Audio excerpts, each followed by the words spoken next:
Bueno, está con nosotros el doctor Gustavo Fernández, él es abogado previsionalista. Gustavo, ¿cómo andás? Buenas tardes. ¿Qué tal? Buenas tardes. Bien, ¿vos? Bueno, varios temas para charlar con vos. A ver, primero, el domingo estuve viendo el programa de La Nata, que hizo un informe sobre jubilaciones de privilegio, y hubo, alguna mezcla también con lo que son las jubilaciones especiales. Sí. Quiero que me expliques un poco ese punto, por qué se mezcla y se confunde la gente. Sí, al estudio nos estuvieron llamando mucho, Sí. Preocupados, muchos jubilados que se acogieron a algún régimen especial, y que la lógica es bastante simple de entender. Hay actividades que por sí mismas, por lo compleja que son, varían los requisitos de la ley común. La ley común es hombres se jubilan a los 65, mujeres a los 60 y 30 años de aportes. Eso es como para ¿Pero todos. ahora no lo podés extender 5 años más? Sí, podés seguir, por la ley, pero nunca antes. Claro, podés seguir. 5 más, ¿no? Técnicamente siempre pudiste.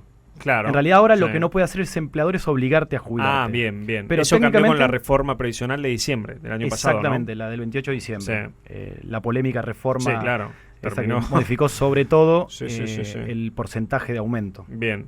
Hoy es crítico porque justamente al haber tanta inflación impacta mucho y se siente la diferencia que supera el 15% solo en estos 10 meses que vamos.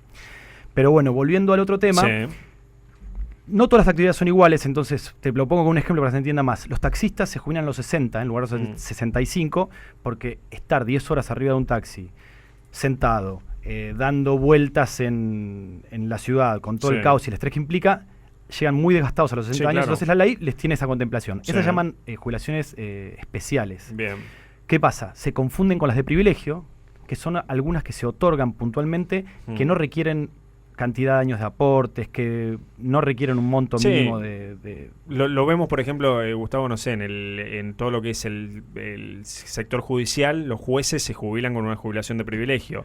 Algunos cargos políticos... Técnicamente son jubilaciones de regímenes especiales, eso también. Ah, mira, está bien. Los cargos políticos sí, son jubilaciones de privilegio. Eso es privilegio. Bien. Claro, ¿por qué? Porque vos simplemente por ocupar el cargo ya adquirís una jubilación que ni siquiera está relacionada con tus aportes. Ah, mira vos, o sea, ocupaste el cargo un día... Exacto. Vos en por la alguna justicia, razón renunciaste y te jubilás con una jubilación de privilegio. Exacto. En cambio en la justicia sí tenés una jubilación mejor, porque vas por un 82% del sueldo del activo, pero hiciste un aporte extra también.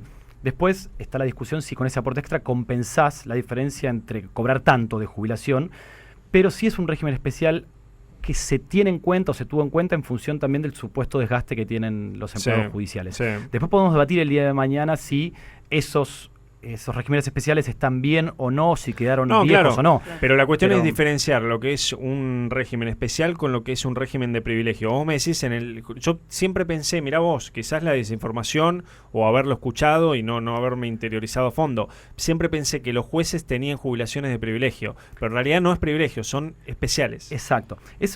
Suena un tecnicismo, las palabras se parecen, y sobre todo en momentos como este, donde lo que se busca por ahí es achicar gastos, termina siendo, para el Estado un gasto muy grande. Entonces se suele confundir una cosa con la otra. ¿Y qué otros sectores, por ejemplo, tienen, además de los docentes? Los docentes que tienen se jubilan más jóvenes y con un 82% del sueldo del último cargo que tuvieron.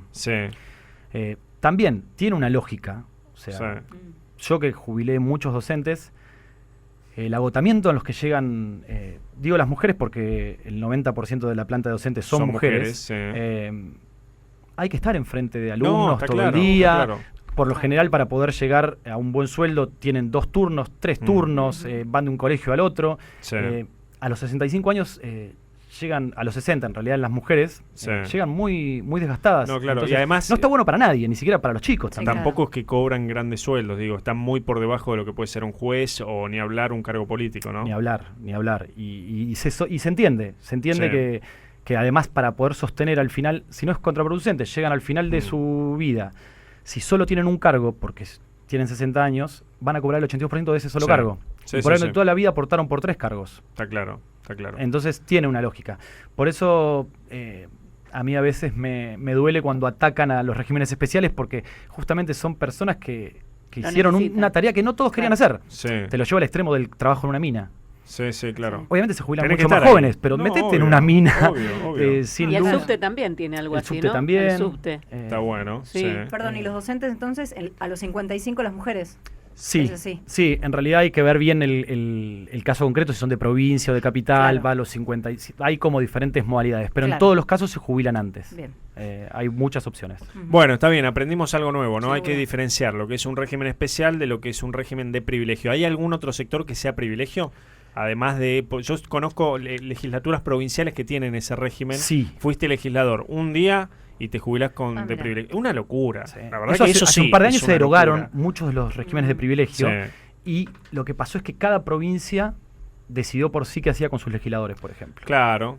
Bueno, está bien que cada provincia tenga autonomía de decisión, eso no estoy en contra, pero digo, vos decís lo derogaron, pero ya los que se jubilaron con ese régimen son intocables, porque ya es un derecho adquirido. Sí, igual está bien lo de la autonomía, pero pasa que los mismos que deciden la autonomía, o sea, son los legisladores provinciales que legislan sobre ellos mismos y se mantienen los regímenes de privilegio. Es una burla.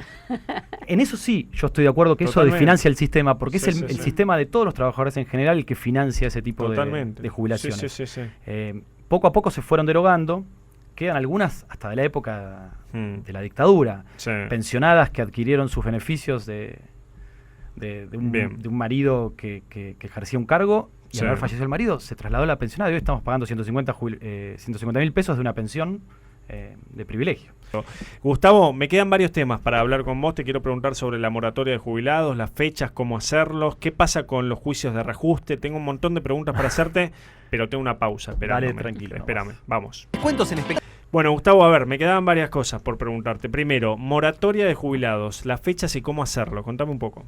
Moratorias. Queda poco tiempo. Ya tienen fecha de caducidad. La ley de reparación histórica puso fecha de caducidad para las moratorias, que es julio del año que viene. Sí. Así que el que cumpla los requisitos hasta julio puede llegar a jubilarse faltándole aportes. A partir de ahí no hay nada previsto. Bien. Con lo cual, básicamente, no se jubila nadie más a partir de julio del año que viene, mientras que no saquen una ampliación, que lo dudo muchísimo porque eso implica ingresar nuevos jubilados al sistema. Solo se van a jubilar aquellos que tengan 30 años de aportes efectivos en tiempo y forma y no deban nada a la FIP. Pero vos decís hasta julio del año que viene. Sí, hay tiempo. El 17 de julio del año que viene ya no más. Bien, bueno, quedan varios meses.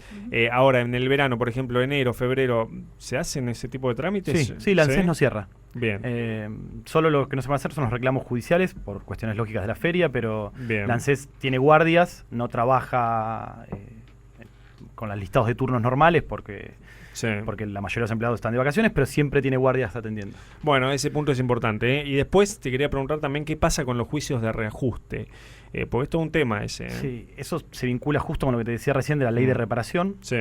Fue una ley que intentó frenar los juicios por actualización de haberes. Más que frenarlos, terminó fomentándolos, porque en muchos casos personas que no tenían intenciones de hacer juicio se encontraron con ofrecimientos magros de aumentos, por ahí un 5%, un 10% de lo que venían ganando, y eso los obligó a consultar a algún profesional para ver si eso tenía razón o no, y terminan haciendo juicios. De hecho, el año pasado y fueron récords de juicios iniciados en comparación con cómo se venían iniciando antes.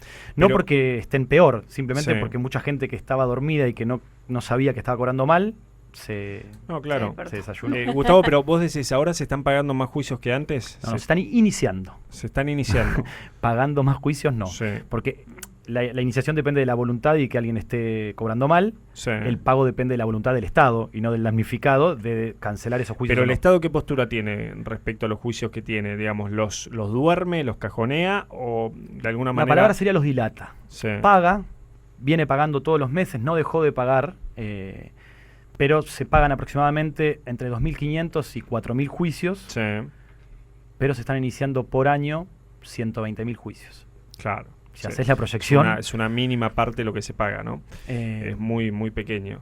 Pero bueno, qué guachada hacer esto, ¿no? Porque estamos hablando de jubilados, ¿no? Sí, que, el tiempo para los jubilados es fundamental. Sí, ni siquiera es algo transversal a todos los gobiernos, no es de ahora. Siempre el gobierno anterior lo hace Sí, siempre se eligió al jubilado como fusible de bueno, no hay plata de dónde saco, del ANSES, no hay que achicar gastos, de dónde achico, los jubilados, no nos olvidemos del 13% que de la Rúa en su momento y la ministra Patricia Burlich, que en ese momento era ministra de Trabajo, le descontó a los jubilados. Ahora, Gustavo, la última. ¿Es cierto que el sistema previsional argentino es infinanciable? Digo, que está quebrado. Porque el gobierno lo que te dice es, primero, es el principal rojo del gasto público. Cuando vos ves la estructura del gasto público, que es inmensa, ves que el rojo está titilando en lo que es el sistema previsional, que es el principal gasto. ¿Es cierto que yo te lo planteo así, mira, ¿es cierto que en tu familia el principal gasto es en obra social, colegio de tus hijos y comida? A ver, no tengo. Pero más o menos, hijos, pero, vos decís, ¿qué es lo más importante que tenés? Tus hijos, si tenés hijos, que vayan a un buen colegio, que coman bien y... Sí. ¿Y los jubilados son el principal gasto? Sí, eso es algo objetivo, porque agarrás la lista y se come claro. El 45% del presupuesto.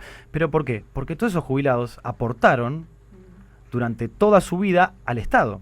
El Estado tiene esa plata, no es que el Estado le está dando algo que no tiene. Claro. Es plata que los jubilados en su momento le dieron al Estado. Bueno, pero algunos en este gobierno te dicen, a ver, el gobierno anterior ingresó al sistema 2 o 3 millones de personas sin los aportes correspondientes. Que yo lo que digo es, gran parte de esas 2 o 3 millones de personas pagaron la moratoria y la siguen pagando. Sí, además, no todas las personas que ingresaron fueron personas que no hicieron aportes. En muchos casos, son personas que hicieron aportes y tal vez los empleadores del momento se los retenían y no los hacían. Claro. El Estado, que era el encargado de controlar, no los controlaba. Entonces el Estado vino a subsanar también una falta del Estado mismo en no controlar el trabajo negro, por un lado, no controlar la retención de aportes y no hacerla. En definitiva, el Estado es uno solo, independientemente de quién lo gobierne. No, está claro. Gustavo, clarísimo. Bueno. Realmente nos sacaste todas las dudas. Siempre es bueno saber estos temas. Bueno, muchas gracias. Un abrazo grande. Era Gustavo Fernández, abogado previsionalista. Hacemos la última tanda muy breve y ya volvemos.